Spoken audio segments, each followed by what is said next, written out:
మనం పుట్టంగానే అన్నీ రావు కదా మనకు. ప్రతిదానికి కొంత సమయం ఉంటుంది. ఒక పరిణామ క్రమంలో మనం ఎదుగుతాం. ఈరోజు దక్షిణాది ప్రాంతము లేకపోతే తెలంగాణ యొక్క పాత్ర కేంద్ర ప్రభుత్వంలో లేకపోతే బండి సంజయ్ కిషన్ రెడ్డి మంత్రులు గారు గేటు బయటనే నించొని మోడీ గారికి వచ్చేవాడికి పోయేవాడికి నమస్కారం పెట్టుడు తప్ప దేనికి పనికిరారు. బంట్రోతులుగా మారాల్సి వస్తుంది కేంద్ర మంత్రులుగా ఉన్న వీళ్ళు. ఈ పరిస్థితి వాళ్ళకు కూడా వస్తుంది ఎల్లుండి పొద్దున్నే. ఇప్పుడు రాజకీయాలలో ఉన్నప్పుడు వాళ్ళు ఏమనుకుంటారు, వచ్చే తరానికి వస్తుందేమో మాకేముందిలే అని. ఇది అమలు కాగానే వీళ్ళు అవసరమే లేదు. ప్రభుత్వ ఏర్పాటులో తెలంగాణ పాత్రనే ఉండదు. కేంద్ర ప్రభుత్వంలో తెలంగాణ పాత్ర లేనప్పుడు వీళ్ళకేమిస్తారు? బంట్రోతు ఉద్యోగం కూడా ఇయ్యరు. ఫస్ట్ అది అర్థం చేసుకోమని వాళ్ళని ఫస్ట్ సమస్యను అర్థం చేసుకోమని.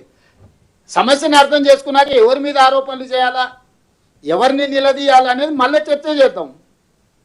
అంతే తప్ప మోడీ గారు చెప్పిండ్రు కాబట్టి మేము గుడ్డే దిశలో పడ్డట్టు మేము పోతామని అంటే అది మొత్తం ప్రజలకే నష్టం జరుగుద్ది. నీది మోడీది కుటుంబ సమస్య కాదు, ఇది ప్రజల సమస్య. అందుకే ఈ ప్రయత్నం చేస్తున్నాం.